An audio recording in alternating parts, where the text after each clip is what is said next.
Сәлем достар, сіздермен Мөлдір. Бүгін анамның өте дәмді мантысын дайындайтын боламыз. Видеоны соңына дейін көріңіздер. Қамыр дайындау үшін ұн, тұз, салқын су, жұмыртқа қажет. Су міндетті түрде салқын болу қажет. Су құямыз, тұз саламыз, жұмыртқа саламыз. Ұнды илектен өткізіп, қаттылау етіп қамыр илейміз. Қамырды 10-15 минут қойып қоямыз. Содан соң салмасын жасаймыз. Жарты дөңгелектеп пияз тураймыз. Майдалап құйрық тураймыз. Құйрықты фаршпен араластырамыз. 1-2 қасықтай сұйық май құямыз. 2-3 қасықтай жылы су, сонда фарш өте жұмсақ және дәмді болады. Пиязды бөлек ыдыста бұрыш, тұз салып, осылай мыжып аламыз. Содан соң фаршқа салып, екеуін жақсылап араластырамыз. Біздің фаршымыз дайын. Қамырымыз 10-15 минутта июі қанғанша тұрды. Енді қамырды жаямыз.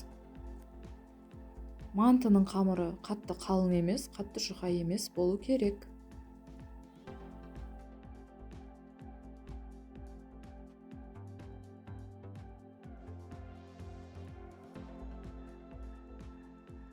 Қамырымыз жайылып болды. Енді осылай қатпар етіп, бір-бірінің үстіне қойып шығып,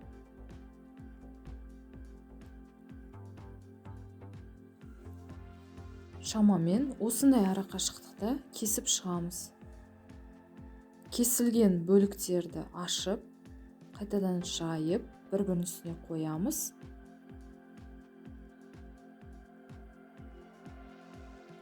Содан соң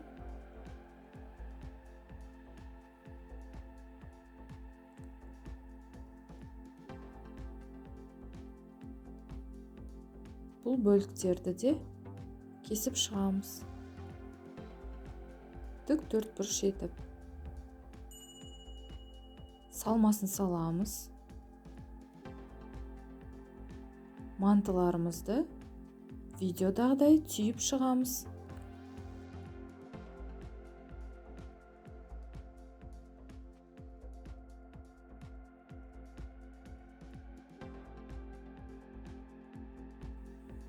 Мантоварканың табасын міндетті түрде майлаймыз. Мантылардың арақашықтығын кішкене алыстау қылып қойып шығамыз. Сонда манты бір-біріне жабыспай, әдемі дара-дара болып піседі. Мантының бетіне міндетті түрде май жағып шығамыз. Мантыларымыз 45 минутта піседі. Біздің манты пісіп шықты, дәмі өте керемет, жұмсақ, дәмді. Видео ұнаса, лайк басып, комментарий жазып, каналыма тіркеліп қойыңыздар.